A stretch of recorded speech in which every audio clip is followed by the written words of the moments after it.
Je m'appelle Bassam ibn Ata ibn Ahmed ibn Arif ibn Hassan ibn Muhammad ibn Hassan ابن أحمد ابن يحيى ابن عبد إلى آخره. شجرة العائلة شجرة كبيرة تصل إلى رسولنا محمد صلى الله عليه وسلم. Je suis né en Syrie, j'ai grandi en Syrie et mon père il était employé, donc on a tourné un peu dans plusieurs villes en Syrie, Alep, Jisr al-Shour, Idlib, mais voilà, nous sommes restés dans cette région-là.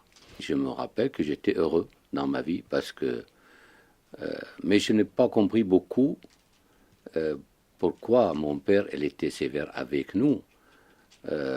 Nous étions petits, tous les jours mon père nous oblige à retenir le Coran et à nous enseigner à lire le Coran différemment que les autres. C'était Ahkam al-Tajwid, mais sans nous le dire.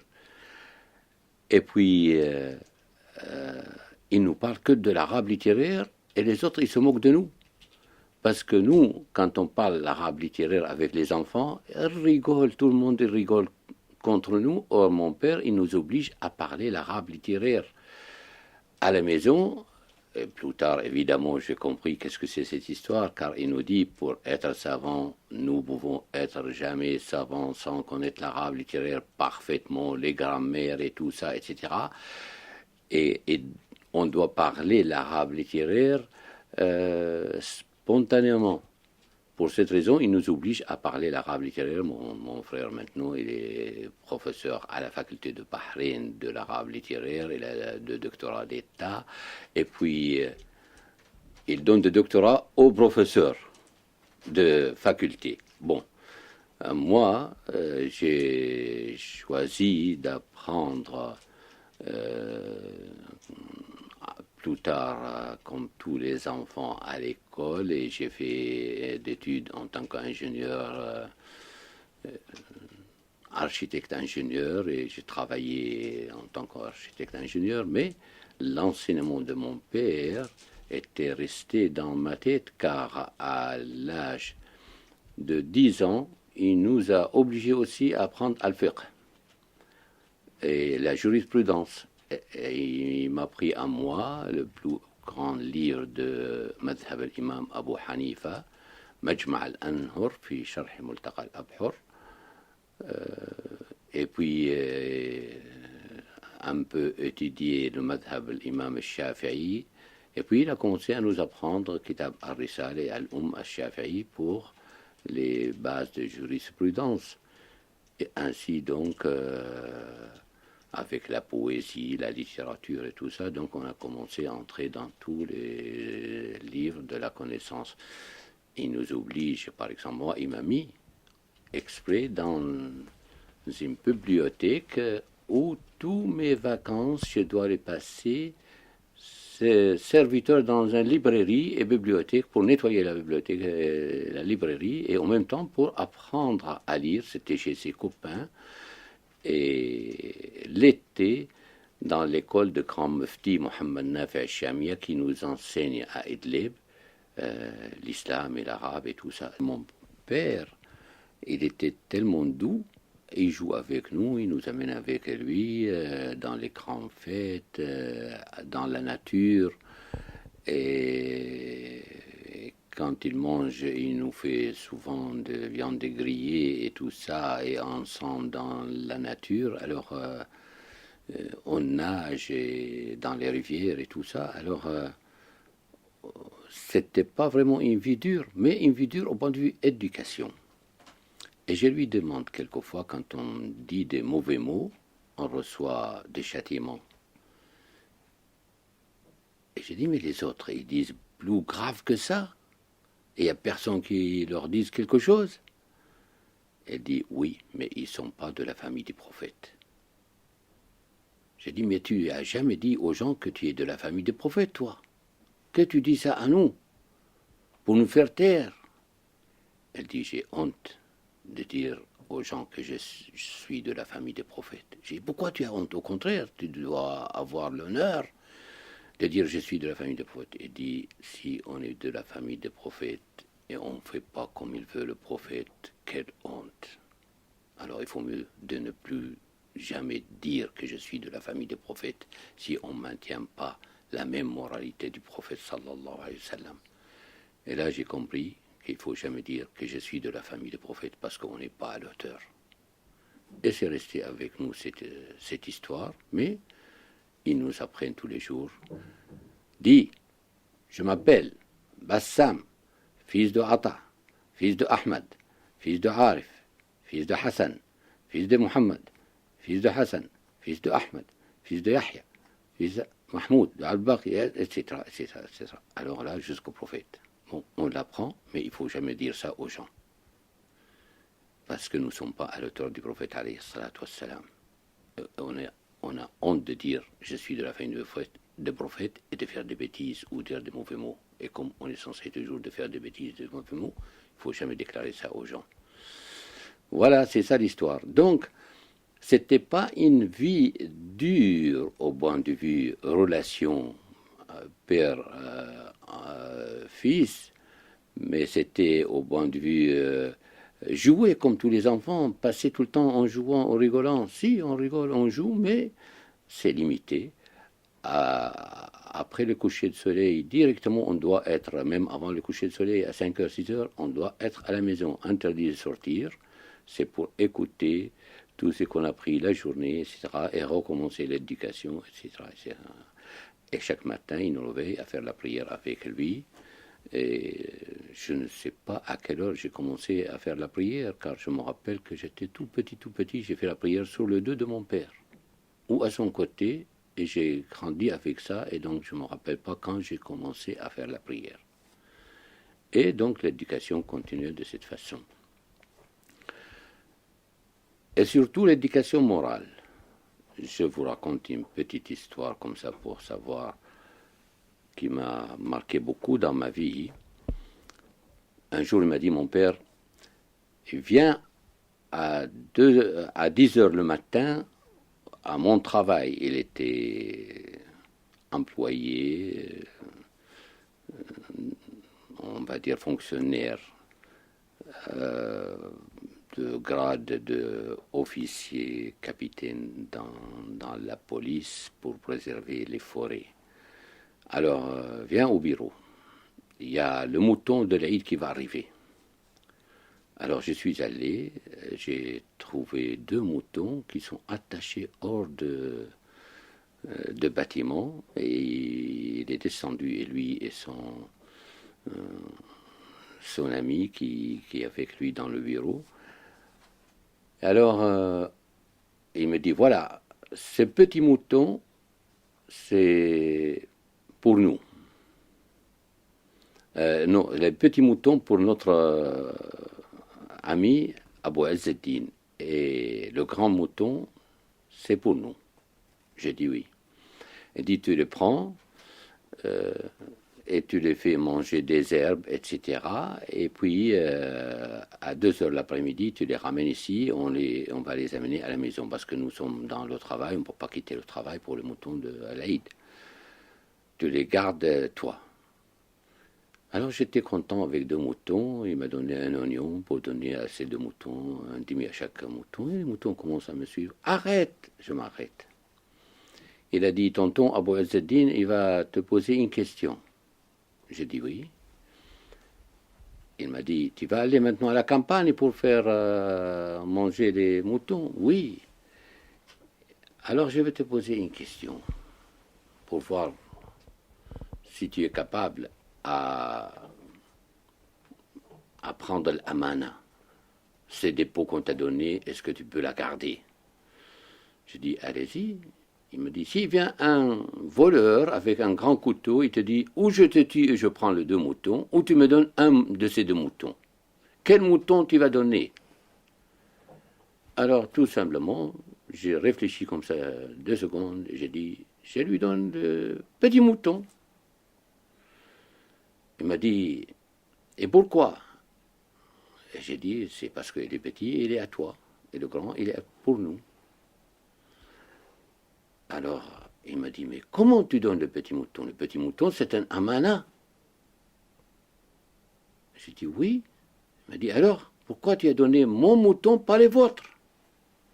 J'ai regardé dans les yeux de mon père, il était en train de pleurer, des larmes qui tombaient de ses yeux. Alors j'ai dit quelque chose certainement très grave. Mon père, il a commencé à pleurer. Car moi, j'ai voulu sauver notre mouton et j'ai donné le mouton du voisin. Où est le mal que j'ai fait? Je ne comprends pas. Alors le voisin, Abou Azzedine, il dit, mais attends. Mais tu sais que c'est Amana, et il ne faut jamais perdre le Amana. Le dépôt qu'on t'a donné, il faut jamais trahir celui qui t'a donné quelque chose. Il ne faut pas le trahir. Je dis, mais ne trahis pas. Le petit mouton, on s'en fiche, il le prend.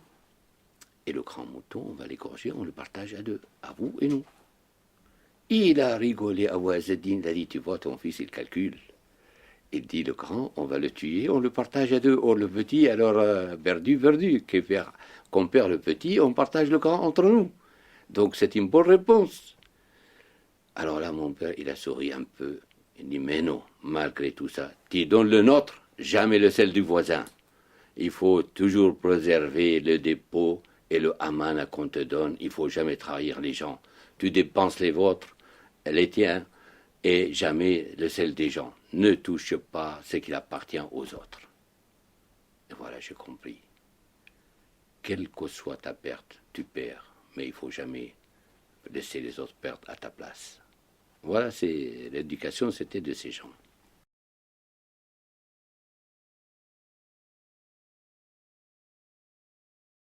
Cette idée a m'accompagné quand je suis allé en France. Et pendant le week-end et l'été, tout ça, je travaille avec un peintre, avec ce automobile allemand. Et comme je parlais quelques mots allemand, il était tout content de moi. Alors, et sa femme, elle était française avec 2 enfants. Mais lui, il boit beaucoup d'alcool et donc, quand on revient du travail, ça y est, il est KO, il dort.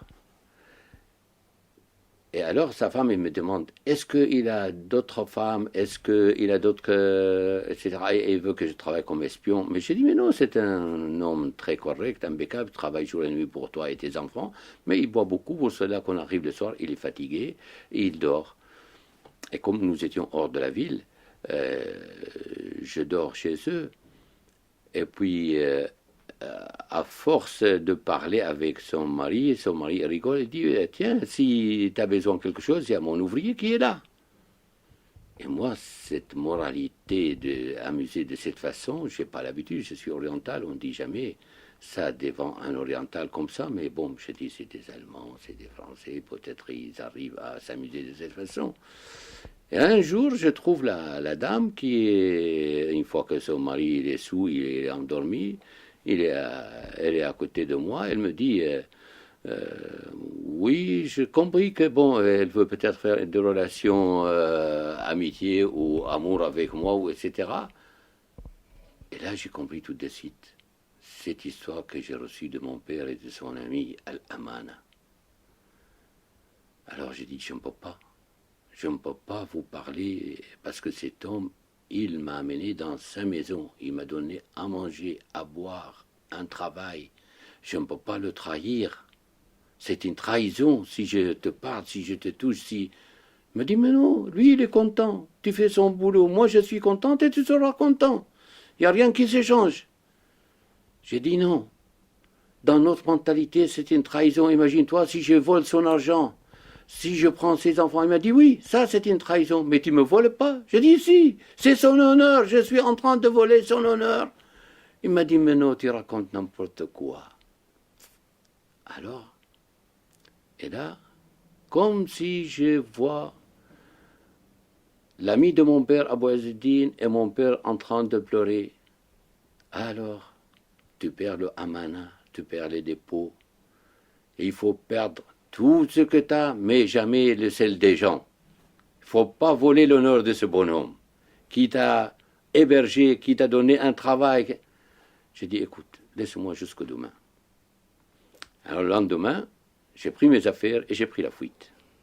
Le bonhomme, il m'insulte devant sa femme. Il dit, ce salopard arabe, il travaillait avec moi, sans m'avertir, il a tout abandonné. C'est un traître, c'est un machin. Il dit des grossiers, puis je ne sais pas. Tout est fini l'affaire. Alors moi je lui téléphone pour lui dire excusez-moi, tu es un salopard, tu m'as trahi, tu es parti. Je dis oh trahi, ça veut dire, elle lui a dit que peut-être j'ai fait une grande acte mauvaise, tout ça. Et on a coupé le coup de téléphone comme ça, parce que le mot trahir, ça veut dire vraiment, elle a raconté le contraire de ce que j'ai fait. 6 mois plus tard, je le trouve à la Canibière, c'est la plus grande rue célèbre à Marseille.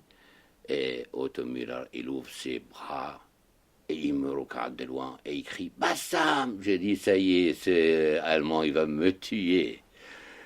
Alors, j'étais sportif à l'époque, deuxième dan karaté, je peux le descendre en 2 coups, mais j'ai dit c'est pas la pointe, c'était un bon ami à moi. Et si sa femme a raconté des choses bizarres, je peux rien faire. Et il m'attaque, j'ai dit il va me tuer, mais il était en train de rigoler. J'ai dit, ah, il est content, il n'est pas fâché. Et puis il me prend entre les bras, il m'embrasse. Allez, viens, on va boire quelque chose. J'ai dit, bon, mais je ne bois pas de bière comme toi, on va boire du café. Allez, on s'assit devant un bar sur la terrasse, on boit le café. Il me dit, ma femme m'a raconté tout. Je dis, qu'est-ce que tu as raconté? Il dit, ouais. Ma femme m'a raconté qu'est-ce qu'elle t'a dit, qu'est-ce qu'elle a voulu faire, et toi tu lui as dit, je ne trahis pas le bonhomme. Je ne trahis pas, c'est mon frère à moi, il m'a fait travailler, loger chez lui, j'accepte pas à le trahir. J'ai dit, moi je ne me rappelle pas de ça. Comment tu te rappelles pas de ça? Elle ne m'a jamais dit ça, je ne m'ai jamais dit ça. Et pourquoi alors t'as abandonné le travail? J'ai dit, parce que pour aller à l'école, à suivre mes études. J'ai refusé de le reconnaître que telle chose était passée. Mais de toute façon, je suis allé chez ma mère. Je lui expliquais tout ça. Elle m'a dit, va chercher cet arabe et fais de lui un frère à toi. C'est la moralité de grands nobles quand ils étaient partis à Jérusalem. Et ils sont devenus les nobles. Ils ont appris ça. Chez les Arabes là-bas, on ne trahit jamais quelqu'un dans son honneur. Fais de lui un frère à toi, il te trahit jamais, il te préserve toi et ta famille. Tu veux être mon frère? J'ai dit oui, oui, oui, mais reste loin de moi, s'il te plaît. Je suis très occupé par mes études. Non, tu reviens chez nous à la maison. J'ai dit Inch'Allah un jour. Et je n'ai jamais voulu revenir. Alors il m'a dit, mais je me rappelle aussi, je dois te payer quelques jours que je ne t'ai pas payé. Tiens, 500 francs français à l'époque. Or, il me doit que 200. J'ai dit non, non, non, c'est trop. 200 c'était trop, c'est pas la peine de me payer 300. Mais non, tu prends tout. J'ai dit, je prends rien du tout. Il m'a donné par force de 500, je l'ai pris et je me suis cassé. J'ai plus revu ce bonhomme. Mais dans ma tête, j'ai appliqué ce que mon père et son ami, Abou Azzeddin, ce qui m'a appris. On ne trahit jamais quelqu'un qui a eu confiance en toi. Voilà. Lorsque vous êtes arrivé en France, quel a été votre contact avec la population? C'est-à-dire, au début, je n'ai pas eu de contact avec les Français, très peu, rarement, qu'à travers un Libanais qui connaît une famille française, c'est tout. Mais j'ai voulu faire mes études là-bas. Je suis allé à la porte d'Aix où il n'y a que des Arabes, Algériens, Marocains, Tunisiens, mais surtout c'était des Algériens. J'ai vu en 1968, au début de 68, que tous les Arabes ils sont à la porte d'Aix samedi, dimanche, en train de boire l'alcool et tout ça, etc., jouer les cartes, des petits bars à droite et à gauche, des petits restaurants, tout ça. J'étais étonné. Je n'ai jamais connu dans ma vie les Arabes nord-africains. J'ai connu que les Arabes syriens. Et même leur langue, pour moi, je les comprends, mais difficilement. Et je ne sais pas comment dois-je faire avec eux. Moi, je suis venu de la Syrie en tant que petit imam aussi, parce qu'en Syrie, j'étais déjà en train de faire le discours de vendredi dans notre village et tout ça, et d'un milieu religieux, et tous mes amis, c'est des gens qui font la prière et qu'on parle que de l'islam, etc. Et alors, et on a fait la première guerre, où on a perdu la guerre de 1967. Alors, j'étais marqué par cette guerre-là, par la perte des Arabes devant l'État d'Israël. Et sans savoir, je me suis mis debout dans ces cafés. Chaque vendredi soir et samedi dimanche, je rentre dans les cafés où se trouvent les Arabes et dis, comme si je suis dans une mosquée, sur la chaire de la mosquée, le minbar, en train de leur dire Bismillah ar-Rahman ar-Rahim, Alhamdulillah, nahmadu wa nasta'inu wa nastaghfiru wa na'udhu billahi min shururi anfusina. Mes chers frères, vous devez écouter la parole de Allah et la parole de Muhammad sallallahu alayhi wa sallam. Vous devez vous réveiller, revenez à votre Seigneur. Et alors eux, ils me regardent, tout étonnés, ils n'ont jamais vu ça dans leur vie. En France, quelqu'un qui parle l'arabe littéraire. Et disait, ah, c'est un juif. Il essaye de nous tricher. Il parle de Coran. Il parle du prophète sallallahu alayhi wa sallam. Il nous dit, vous devez faire la prière. Vous devez quitter cet endroit. Ne restez pas ici à boire l'alcool, etc. Il ne me croit pas. Et première semaine, deuxième semaine, troisième semaine, tout le monde, il disait, il y a un juif qui est en train de nous prêcher. Mais il y a quelques Tunisiens qui connaissaient l'arabe littéraire parfaitement et commençaient à se mettre d'accord avec moi, ils viennent avec moi. Et plus tard, un Algérien qui savait le Coran par cœur, il commençait aussi à se mettre avec moi. Un vieux Marocain, il commençait à se mettre avec moi.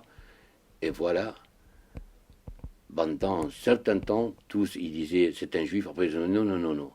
C'est comme les témoins de Jéhovah. C'est des chrétiens, arabes chrétiens tous, ils veulent nous tricher. Mais quand ils nous parlent de Isa ou de Moussa ou de la Bible ou tout ça, on parle, non, on parle de Coran, nous sommes musulmans comme vous. Et alors, au bout d'un certain moment, ils étaient obligés à croire que nous sommes des musulmans. On a pris un garage, et voilà, on a à la porte d'Aix même, on a commencé à appeler les gens à venir faire la prière et tout ça. Et on a commencé la première mosquée à Aix-en-Provence. Je n'avais pas une attention, parce que j'appartiens à aucun parti ou à aucune tendance politique, vu que je sais que mon père m'a appris l'islam, car notre grand-père, c'était le prophète Mohammed sallam, donc je dois prêcher ces gens et leur transmettre la mission de mon grand-père Mohammed sallam, ni plus ni moins, sans aucune attention. Vous êtes musulman, revenez à votre islam. J'ai trouvé une vieille dame algérienne, on l'appelle Shuhada, parce qu'elle a perdu 6 enfants dans la révolution algérienne contre les occupants français de l'Algérie. Et quand elle a entendu ma parole, elle était de Tlemcen. Et comprenait l'arabe, cette femme littéraire, parfaitement, parce que son père, il était un imam et alim. Et alors il a dit, au nom de Allah, tout ce qu'il dit, il est comme mon père, celui-là, ce jeune. Et puis, elle a demandé l'ambassade, le consulat algérien, l'amical algérien, qui nous a donné une salle au début. Et j'ai commencé à enseigner l'islam et l'arabe et les discours de vendredi, chaque vendredi et jeudi là-bas. Et c'est elle qui vient balayer, nettoyer la salle et tout ça, et dépenser de l'argent pour faire la prêche islamique. Or, le consulat algérien, samedi et dimanche, ils font le boom, la dancing. Ils font du dancing samedi, dimanche. Donc, ils viennent les jeunes boire la bière, l'alcool et tout ça. Et nous, on vient jeudi, on nettoie la salle et on fait la prière jeudi et vendredi. Et voilà, donc, c'est devenu une salle polyvalente, une fois prière, une fois discothèque. Et cette dame a lutté beaucoup avec quelqu'un, il s'appelle Hajj Mokran, algérien aussi, qui prenait les gens pour le pèlerinage. Et donc, il nous a payé des sous, on a loué une salle, la cave, et on a fait la mosquée. Et plus tard, Jamaat Tabligh, ils sont arrivés, ils ont commencé aussi à prêcher les gens, et ainsi donc a démarré à Marseille l'appel à Allah subhanahu wa ta'ala grand, et ça continue jusqu'à nos jours. Alors, comment était la tendance politique à l'époque? Est-ce que c'était très serré? Est-ce que c'était mal vu ce genre d'acte là-bas en France? Ou est-ce que c'était quelque chose qu'on laissait faire parce que c'était une occupation pour les immigrés? Appeler à l'islam à cette époque, c'était liberté totale. Mais comme moi, je suis venu de Moyen-Orient, j'étais obligé de mélanger appel à l'islam et à soutenir les mouvements palestiniens. Et là, c'était un peu plus grave, parce que là, ça mélangeait entre politique et islam. Mais à l'époque, il n'y avait pas un islam révolutionnaire qui a fait peur au monde occidental. C'était le maoïsme. Être maoïste, être de gauche, gauchiste, tout ça, c'est qui a fait peur. Alors, mélange entre islam et gauchiste, ça ne fait pas peur. Ça fait un peu bizarre, mais c'est tout. Et donc, voilà, on collabore avec tous les activistes de gauche pour prêcher et soutenir. Prêcher l'islam, c'est affaire individuelle, et en même temps, soutenir la révolution palestinienne. Et par ce moyen, les étudiants arabes qui venaient du nord d'Afrique, ils commençaient à venir dans nos réunions islamiques, et en même temps, appellent au soutien au peuple palestinien dans leur révolution contre l'occupation sioniste. Comment c'était pris, ça, le fait d'être révolutionnaire pour soutenir la population palestinienne? Tant qu'on ne touche pas les intérêts publics, on est considéré comme tous les gauchistes qui se trouvent en France. Alors, ceux qui sont corrects, c'est la liberté. Dans les grandes manifestations, si les gauchistes ils font de mal à ce qu'on appelle la propriété du peuple, alors il y a les policiers qui vont les réprimer, sinon ils les laissent faire leurs manifestations, leurs slogans sans combat, sans rien, pacifiquement. Comme j'ai vu en France qu'il n'y a personne qui s'occupe de l'enseignement islamique, j'étais obligé de commencer avec les étudiants arabes qui venaient du nord d'Afrique, avec les Jamaat Tabligh et tout, d'essayer de faire partout des petits locaux pour faire la prière et apprendre l'arabe et l'islam, etc. Et re-islamiser les peuples musulmans qui se trouvent en France, qui étaient très pris par la vie matérielle et on peut dire égarés et perdus, car la majorité des prisonniers qui se trouvent au sud de la France étaient des Arabes. Et pourquoi? Parce qu'ils sont devenus des délinquants, car ils n'ont plus de repères. Et là, je dis, et évidemment, s'éloigner de l'islam, c'est éloigner du tout, et nous ne sommes plus ni musulmans, ni occidentaux, il n'y a que la délinquance, la seule voie qui est permise à nous, et voilà, nos enfants, ils ont commencé à tomber comme ça. Et moi, je pensais que le seul moyen de sauver ces musulmans, ces arabes, c'est de retourner à leur islam. Pendant que j'étais en train de faire mes études à la faculté, sur le chemin, je rencontrais une fille française, Pascal Pitetto, qui fait à l'époque doctorat de psychologie. Elle monte avec moi dans le même autobus de Aix-en-Provence pour aller à Marseille, de Marseille à notre faculté. Elle descend sur le chemin. Voilà, on fait 30 km aller tous les jours, aller, retour. Et donc, quelquefois, l'autobus, il est en retard. Donc, on a parlé ensemble. Alors, on vient d'Aix tous les deux, etc. On se rencontre à Aix. Et on a bu du café. J'ai parlé avec elle de l'islam. Et elle dit, c'est intéressant. Je lui ai dit le Coran. Elle a dit le Coran. Et voilà, on se rencontrait 2-3 fois. Et puis, voilà, elle a voulu devenir musulmane. Elle est devenue musulmane. Et je lui ai proposé de se marier. On se marie ensemble. Est-ce que vous n'avez pas eu de problème avec cette population française qui avait des réticences par rapport à l'islam, à moins que les gens n'avaient aucune réticence? Je n'ai jamais mis dans ma tête de viser les Français avec ma prêche. C'était que parler aux musulmans de leur islam, de leur donner à nouveau leur islam et l'importance de cet islam dans leur vie, parce que selon ce que j'ai vu, les étudiants, comme je dis, nord-africains qui viennent faire leur doctorat et leurs études, qu'elles soient économiques, politiques, sociales, linguistiques, etc., que leur connaissance de l'islam, elle était infime. Et même pas en 1969, 10, etc., même pas des idées vraiment, ou une connaissance quelconque sur ce qu'on appelle l'État islamique.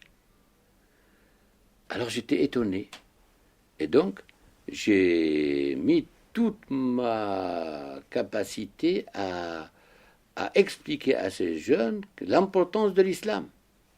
Et pendant 10 ans, j'ai fait que ça.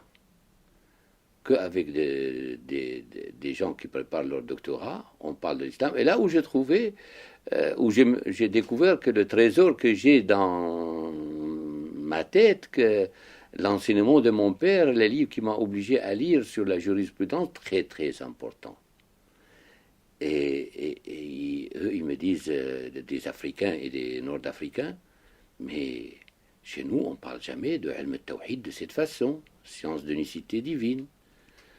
Chez nous, on ne parle jamais de différence de madhab de cette façon. On n'a jamais parlé comment on instaure l'État islamique. Et là où j'ai senti que ces gens, ils ne connaissaient pas Al-Tawhid selon les bases, ni la différence des écoles islamiques, ni comment on fait un État islamique. Et donc on vit l'islam parce que c'est secondaire, c'est une religion, mais à part ça, l'État, il fait sa politique comme il veut. Et une fois que tout est passé en 1900, on va dire comme ça, 92, 92, j'ai dit stop. Tous ces Nord-Africains, ils ont leurs savants là-bas. Ils doivent comprendre leurs problèmes là-bas. Nous sommes en France, on a besoin d'autre chose. On a besoin des gens qui s'occupent de nos enfants ici. Il ne faut pas les laisser égarés et perdus. Certes, c'était l'islam en train de se propager autour de nous. Mais il se propage en tant que uniquement on appelle les gens à pratiquer l'islam. Mais faire une école pour les musulmans occidentaux et comment ils doivent vivre leur islam dans l'Occident, il n'y avait pas de professeurs spécialistes à faire ça. Et pour cette raison, je suis venu en Belgique, c'est pour créer une école qui s'occupe uniquement des jeunes musulmans en Occident et comment ils doivent vivre leur islam dans ce pays démocratique qui permet de parler de l'islam sans avoir de contradiction, car dans le monde arabe, si on parle de l'islam, on va vivre tout de suite la contradiction. Une population musulmane sans islam. Et là, on va vivre le combat interne. Or, ici, non. Tu es à l'étranger, une population non musulmane, tu es musulman, comment tu dois vivre ton islam? Aussi simple que ça, sans heurter la société où tu vis. Et voilà, donc, on a fait une école à Bruxelles, qu'on l'a appelée Jeunesse bruxelloise sans frontières, et plus tard CIB, Centre islamique belge. C'est pour enseigner l'islam simple à tous les musulmans, sans comprendre parti avec tel pays, telle tendance ou tel parti. Non, c'est l'islam simple, comme il a enseigné le professeur sallam, et chacun il fait ce qu'il veut de son islam. En 1994, pour la première fois, on entend un juge, Bruyère, qui vient en Belgique, qui demande après le cheikh Hayachi Bassam.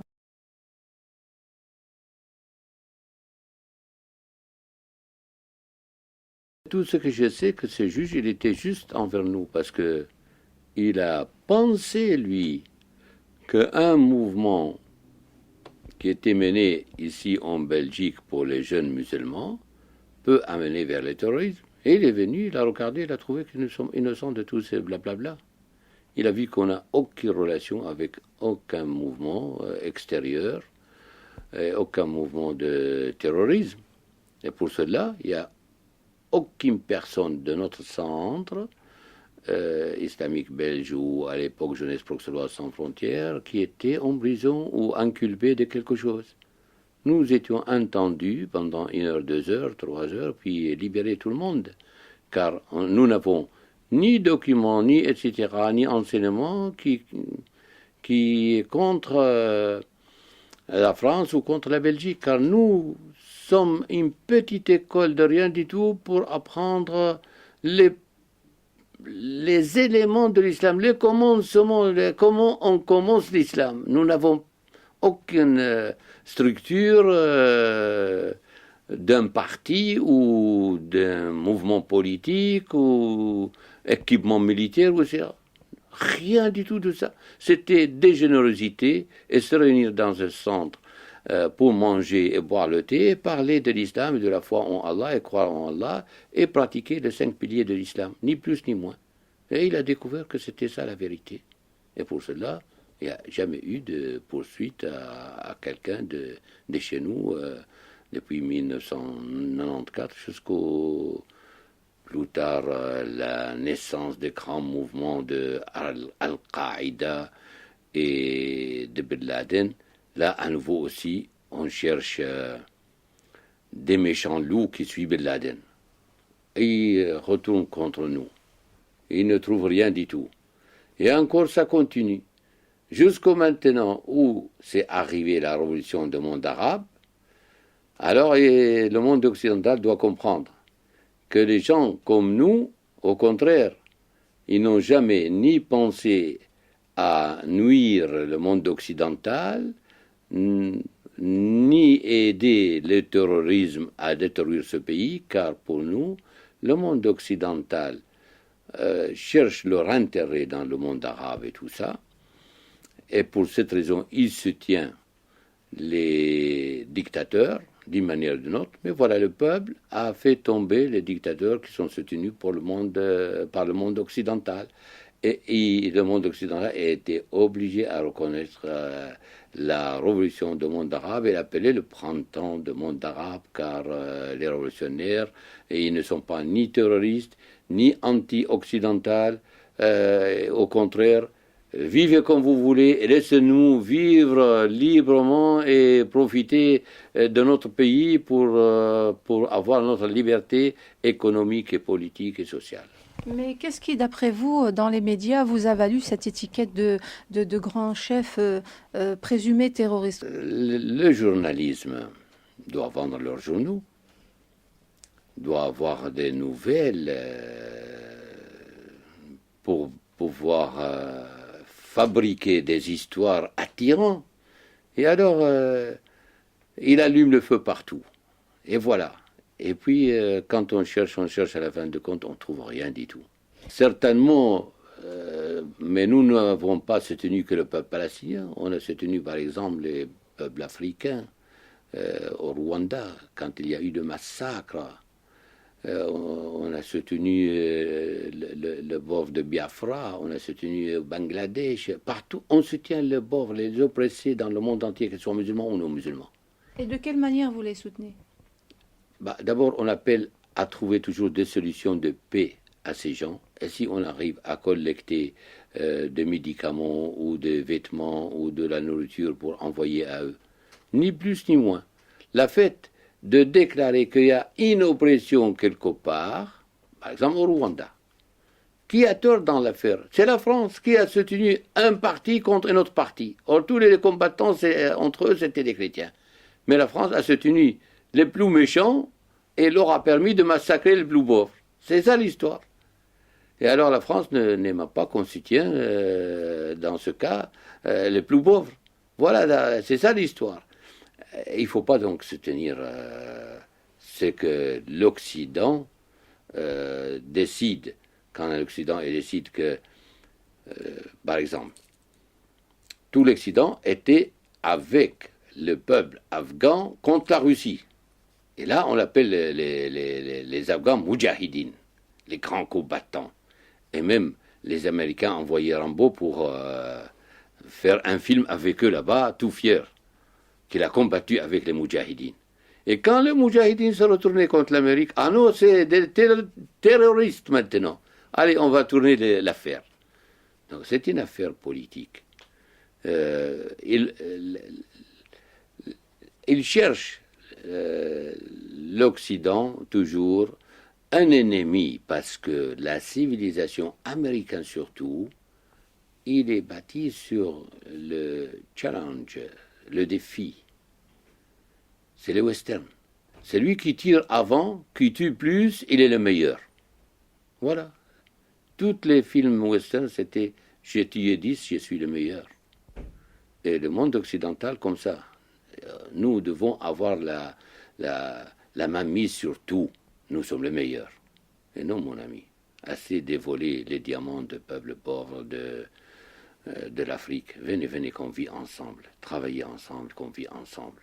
Et il faut arrêter le Superman occidental qui vole. Il faut arrêter Tarzan qui a volé toute l'Afrique. Le blanc, un seul blanc en Afrique. Il possède toute l'Afrique. Alors, il faut leur dire stop. Cette mentalité ne va plus. Alors, la mentalité de Tarzan et Superman. Et alors, il faut dire, on doit avoir deux relations entre Nord et Sud, et aller vers le Sud, amener le monde du Sud à vivre au même niveau qu'au monde du Nord. Partager ensemble toutes les valeurs humaines. Si on n'arrive pas par la paix, alors à tous les pauvres de se révolter contre tous ces exploiteurs, comme on a fait en Libye, en Tunisie, en Égypte. Il faut se révolter contre les dictateurs, agents de l'Occident, les jeter dehors et réinstaurer chez eux une vie basée sur la justice sociale. Alors pour vous, est-ce qu'il faut prendre les armes? Est-ce que vous cautionnez les personnes qui fomentent des attentats ici en Europe?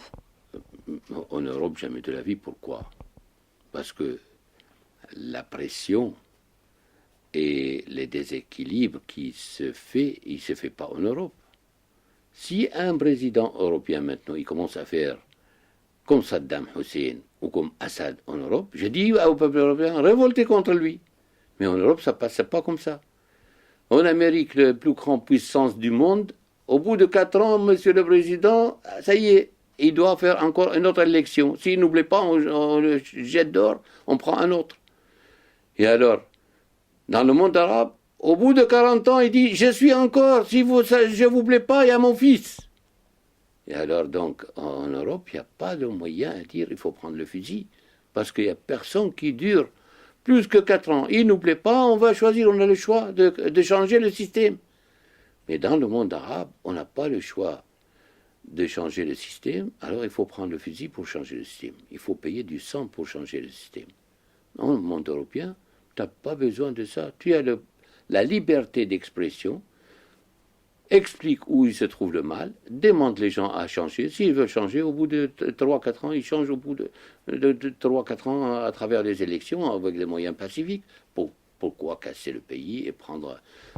Mais soutenir quelqu'un qui va faire un acte de terrorisme, jamais de la vie, c'est un criminel. Comment on accepte quelqu'un qui pose des bombes à droite et à gauche et tuer les gens innocents et dire « Ah, c'était une bonne action révolutionnaire, par exemple ». Jamais de la vie. Quel est le rôle alors pour vous du musulman et de l'islam ici en Europe? Pour être franc, maintenant j'ai plus de rôle. Ça y est, mon rôle maintenant d'aller dans le monde arabo-musulman travailler là-bas. Avant, parce que c'était pas possible de parler et de vivre dans un monde arabo-musulman et parler de l'islam librement, nous venons en Europe car il y a la démocratie qui permet de s'exprimer. Maintenant, moi, j'ai plus de place ici. J'ai plus rien à faire ici. Pour cela, à peine j'ai fait la prière de vendredi dans une mosquée Genève, Je ne me sens pas concerné du tout maintenant par tout ce qui se passe en Europe. Alors, la seule chose que je peux dire aux musulmans maintenant en Europe, vous avez le choix. Vous voulez vivre la liberté et la démocratie, voilà l'Europe, vivez. Vous voulez vivre votre islam, revenez chez vous. C'est libre là-bas aussi de s'exprimer, de vivre islamiquement. Alors on a le choix maintenant, celui qui va vivre l'islam, qui revient chez lui, celui qui veut vivre à la manière démocratique et liberté, qu'il vit en Europe. Ni plus ni moins.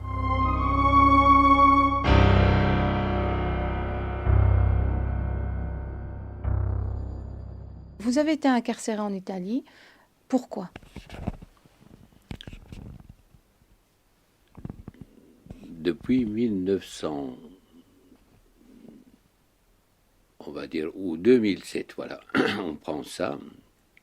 En 2006, je passe en Italie, depuis 20 ans d'ailleurs aussi, chaque fois, 2 fois, pour aller en Syrie. On passe par l'Italie, on prend le bateau, on va aller et retour. Et donc, 2007 et 2006, j'étais avec des copains, ils nous arrêtent et puis ils prennent nos passeports et tout ça.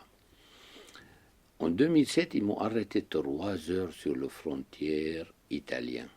Donc, à côté de mon nom, il y avait certainement quelque chose qui leur donne un ordre, d'une manière ou d'une autre. Ils ont fouillé la voiture millimètre par millimètre, puis voilà, ils n'ont rien trouvé anormal, et ils disent les papiers, les machins, l'assurance, et puis à la fin de compte, ils nous ont laissé partir en sachant, en demandant où on doit aller.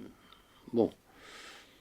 En 2008, je suis passé par l'Italie comme mes habitudes et j'ai pris avec moi 4 ou 5 clandestins dans ma voiture pour traverser du bateau en ville, c'est-à-dire ils sont venus de la Grèce en bateau. Pour entrer en Italie directement, ils ont peur de se faire attraper par la police directement pour les joindre le bureau de réfugiés politiques. Ils prétendaient qu'ils sont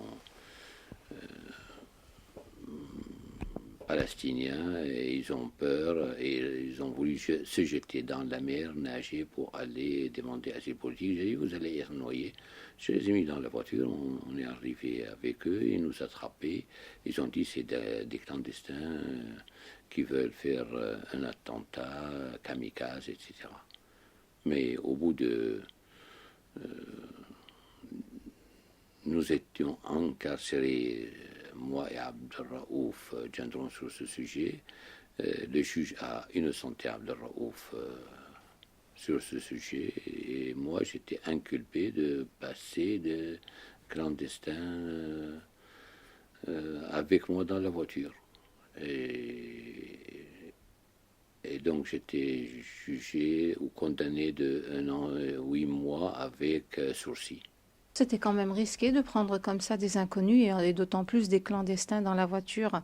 Si je vois moi des pauvres gens qui risquent leur vie pour venir et travailler, même si c'était 50 000 personnes, je les amène. C'est pour aider les pauvres à vivre. Le monde occidental, il a passé la mer, traversé la mer pour aller en Afrique et voler toutes les sources de l'Afrique. Et si quelques Africains ils viennent en Europe pour vivre, on les empêche de venir? C'est injuste. Donc dans ma tête, si j'étais averti ou pas averti, pour aider les pauvres, sauver les pauvres, je ferais n'importe quoi. Quoi? Qu'est-ce que s'est passé les frontières avec des êtres humains? C'est pas des drogues quand même, les êtres humains. C'est des gens qui demandent à vivre et demandent la charité. Où est la charité chrétienne? On doit aider tous ces pauvres à vivre. Donc dans ma conviction à moi, si c'était 100 000 personnes, je les ferais entrer aussi pour vivre. C'est des réfugiés qui demandent à manger, qui crèvent de faim. Donc il vous était impossible de leur dire non. Je ne peux pas dire non. Quand je vois des pauvres qui vont venir dans le pays riche pour manger, mais venez mes chers amis, on a assez de manger à tout le monde, au lieu de donner aux chiens, on donne aux êtres humains. C'est aussi simple que ça. Et lorsque vous avez été arrêté, alors comment est-ce que cette histoire a tourné en terrorisme au sein même de de la prison? Voilà, dans la prison en elle-même, quand ils ont vu que cette affaire de, de passer des clandestins nous touche pas ni de près ni de loin, etc. Au contraire, on défend les droits du peuple pauvre dans le monde. Et ils ont reçu un ordre certainement comme quoi c'est un grand terroriste.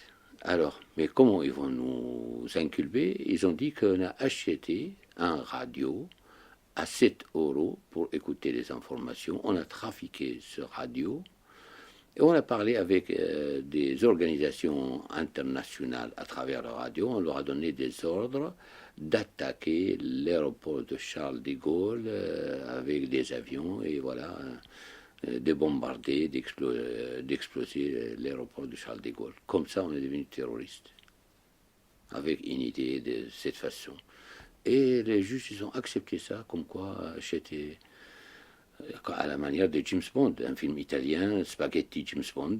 Tu achètes un petit radio à 7 euros, tu le trafiques, et avec ça, tu peux parler de l'intérieur de prison avec Ben Laden qui se trouve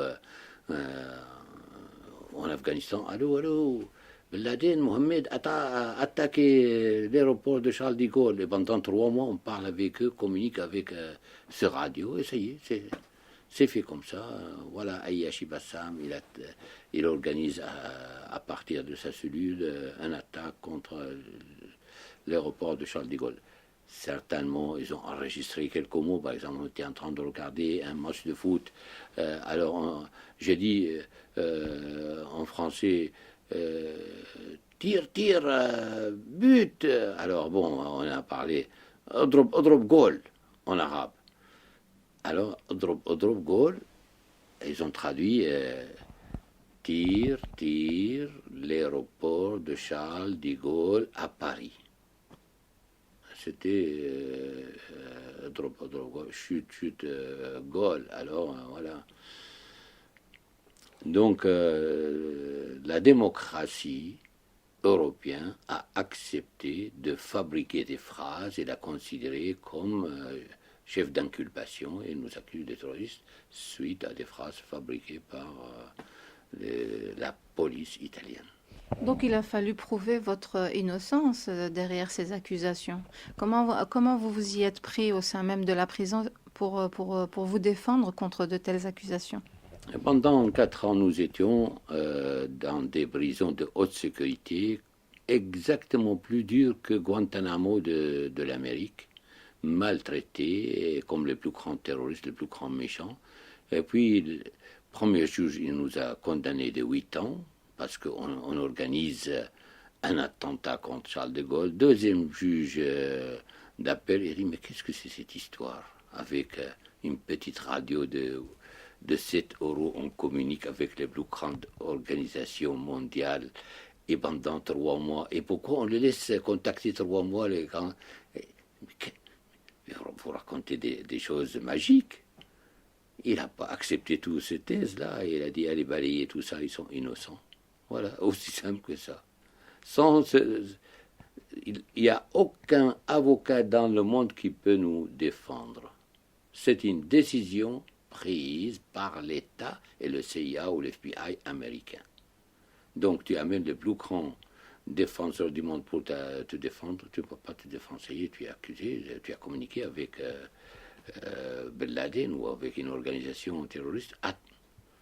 Alors le deuxième juge n'a pas accepté cette thèse. Il dit non, parce que ça suffit d'être... Et qui sont les témoins contre nous? C'est le service secret italien. C'est tout. Il n'y a pas d'autres témoins. Alors le deuxième juge n'a pas accepté, le juge d'appel, ce jugement. Allez, jetez tout ça dehors. Ils sont innocents. Oui, mais à votre avis, pourquoi est-ce qu'on a fabriqué de telles preuves contre vous? Qu'est-ce qui ferait qu'on vous en ait voulu à ce point-là? C'est très étonnant, très très étonnant. Moi, je me connais très très bien. Je suis un petit, moins petit qu'une fourmi. Je ne vois pas mon importance pour me mettre en prison. Ni mon discours politique, ni mes discours religieux peuvent changer quelque chose dans le monde. Je ne comprends pas pourquoi je me trouve accusé de terrorisme international et mis dans une prison de plus haute sécurité du monde. Je ne sais pas pourquoi cette importance m'ont donné, or je ne fais rien du tout. Et à l'époque, en 2008, il n'y avait même pas une révolution arabe. Il n'y a rien. Je ne représente rien. Je n'ai pas un parti politique. Je n'ai pas une population de milliers de gens qui attendent ma parole. J'ai rien du tout. Pour cela, c'est très étonnant comment on prend quelqu'un comme moi, on met en prison, on fait autour de lui un grand chef d'une équipe terroriste, etc. Or, je suis rien et je ne représente rien.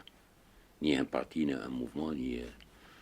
je ne comprends pas. Comment est-ce qu'on traite justement ces terroristes, ces présumés terroristes en prison? Bah, les tortures, c'est une torture psychologique. On te met dans une chambre de 2,5 mètres, 3 mètres par 3 mètres, enfermé 24 heures sur 24. On te fait sortir quelques heures pour te promener dans un petit area. Tu manges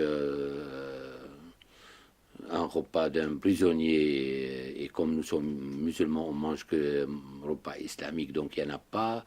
Et voilà, interdit de parler avec la famille, interdit de communiquer avec la famille. On a le droit, soi-disant, 2 fois de téléphone par mois, et pour avoir la permission, donc il faut écrire à ton ambassadeur. Bon, c'est une torture psychologique. Jamais utilisé la torture corporelle en Italie contre nous. Mais tout ça, ça ne m'a pas touché de près ou de loin. Moi, je suis un pauvre serviteur de Dieu, donc ils m'ont mis dans cette petite chambre, j'ai pris mon Coran et j'ai commencé à lire le Coran, tout content d'être seul avec Allah. Et merci à l'Italie qui m'a assuré ce temps de repos pour adorer Allah pendant 4 ans. Ça ne laisse pas des séquelles? Bah oui, c'est-à-dire plus tard, si j'aurais la possibilité, je demande les Italiens de payer à mes pauvres amis qui ne sont pas des adorateurs à Allah à 100%, des récompenses parce que leurs familles, leurs enfants ont perdu leurs parents pendant 4, 5 ans, 8 ans pour opprimer ces enfants et supprimer leurs parents de leur vie pendant tant d'années et casser la vie familiale à tous ces gens. Moi, personnellement, je n'étais pas trop touché. Ma famille, ça va très bien. Moi, j'étais avec mon Seigneur tout tranquille. Mais ça m'a fait de la peine de voir les autres, certains gens divorcer leurs femmes, abandonner leurs enfants, et leurs enfants tourner vers le mal, etc., etc. Alors, si on vous entend bien là, c'est une injustice. Alors, est-ce que c'est une injustice qui vous mènerait à la révolte contre l'Occident? Contre l'injustice de l'Occident. Cela veut dire une décision qui était prise dans l'Occident sous le nom de suivre et punir les terroristes. Mais comme il n'y a pas de terroristes, ils ont inventé des terroristes pour appliquer la loi contre eux. Or, ces terroristes qui n'ont jamais commis un acte, ni en Italie, ni en France, ni en Belgique, ni en Allemagne. Car le centre de terrorisme international, où il y a les kamikazes, c'est l'Irak et c'est l'Afghanistan. C'est là-bas les terroristes. Et on n'a jamais vu un Iranien, Irakien ou Afghan qui est venu en Belgique ou en France ou en Italie pour faire kamikaze et se faire sauter et tuer des gens. Et au contraire, on a vu des gens de la Belgique, de la France, de l'Italie, de l'Angleterre qui sont partis en Afghanistan, en Irak pour faire terroriste. Donc c'est nous, ici en Occident, on fabrique les terroristes et on les envoie là-bas. Et jamais le contraire, le centre de terrorisme n'ont jamais envoyé quelqu'un ici. Je ne comprends pas où sont les terroristes alors. C'est nous, notre société occidentale, qui fabrique des terroristes et qui les envoie là-bas. Et on n'a jamais emporté un de là-bas pour faire un attentat ici. Et le monde est à l'envers. Il faut réétudier le problème à nouveau et savoir qui est terroriste et où sont les terroristes. Justement, dans l'affaire, votre fils aussi, pour le moment, a été ouvert son procès. Alors, est-ce que vous comprenez ce qui lui arrive à lui aussi? Exactement. On l'accusait de terrorisme. Alors lui, il est occidental, il est français, il a eu ses éducations ici, ses études ici, il est ingénieur ici. Il n'a jamais commis une erreur ou une faute ici qui touche la société. Et il est parti là-bas pour aider les opprimés contre le dictateur Assad qui était soutenu toujours par l'Occident. Et alors, heureusement, maintenant, l'Occident est reconnu que Assad, c'est un dictateur. Mais alors, au lieu de dire, oui, c'est un jeune homme vraiment courageux qui était allé à libérer un peuple opprimé et oppressé par le dictateur, on continue à l'accuser de terroriste. Or, on n'a jamais vu de ces mauvaises actions dans ce pays. Et là-bas, on le considère comme un homme de foi, de courage, d'honneur. Et si la révolution syrienne et ils sont vainqueurs, demain ils l'envoient ici en Belgique en tant qu'ambassadeur syrien. Alors un terroriste, il devient ambassadeur, voilà, au moins.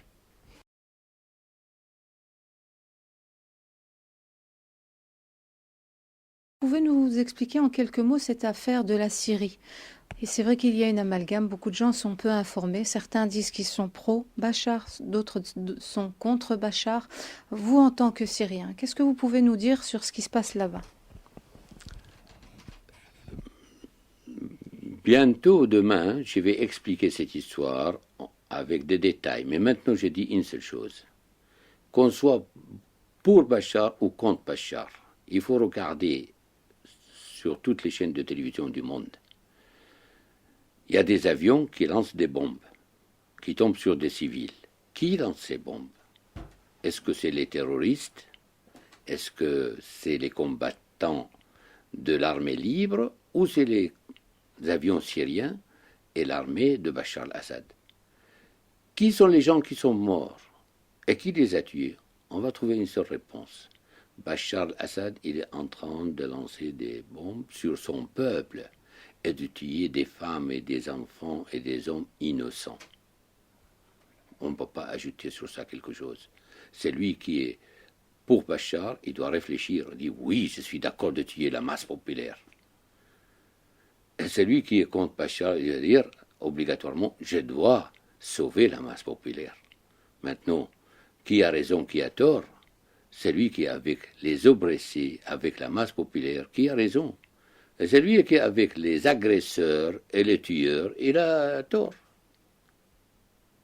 Aussi simple que ça. Que deviendrait la Syrie après Bachar? Elle devient ce qu'elle devient, elle sera beaucoup mieux qu'avec Bachar. Car Bachar est en train de tuer son peuple. C'est clair à tout le monde. On ne peut pas discuter sur ça. Ceux qui vont venir, ils sont en train de combattre, ils n'ont jamais tiré une seule balle contre le peuple. Par exemple, les combattants en Syrie qui sont déserteurs de l'armée et qui sont des peuples syriens et qu'on les trouve dans les manifestations des enfants, des femmes, etc., qui lèvent des drapeaux de l'ancienne Syrie en réclamant le départ de Bachar, ils n'ont jamais attaqué des gens civils. Ils n'ont jamais tiré sur des gens civils et ils tirent que sur l'armée de Bachar. Or, on n'a jamais vu aussi l'armée de Bachar tirer sur l'armée révolutionnaire. Ils tirent que sur les civils. Donc voilà, l'affaire, elle est très claire. Bachar dit, vous tirez sur mon armée, je tire sur les gens civils. Et alors, ceux qui vont venir, certains et sûrs, ils vont protéger la masse populaire de toute agression, qu'elle soit de Bachar al-Assad ou d'autres gens qui vont venir de l'extérieur. Alors, est-ce que vous comprenez qu'il n'y ait personne en international qui intervienne, ni la France, ni la Belgique, ni l'Amérique, comme il l'aurait fait avec Kadhafi? C'est normal. Ils veulent tomber, ils veulent par tous les moyens que Bachar al-Assad tombe parce qu'il est l'allié de l'Iran. Mais en même temps parce qu'il est soutenu par la Russie et par la Chine et il utilise le veto contre toute utilisation de force contre Bachar al-Assad. Et la Russie, il a un intérêt stratégique militaire car ils ont la base militaire, la seule base militaire en Méditerranée, c'est en Syrie. Et ils prennent le pétrole et le gaz syrien. Bon, la Chine, il reçoit tout l'or et l'échange avec l'Iran et ils vendaient des technologies à l'Iran à travers la Syrie. Donc tous ces deux pays, ils soutiennent Bachar al-Assad pour cette raison, pour se profiter aussi de la richesse de l'Iran, qu'il n'a aucun pays dans le monde qui le soutient, qui vont des échanges avec, qu'à travers la Syrie, la Russie, la Chine et la Corée du Nord. Voilà.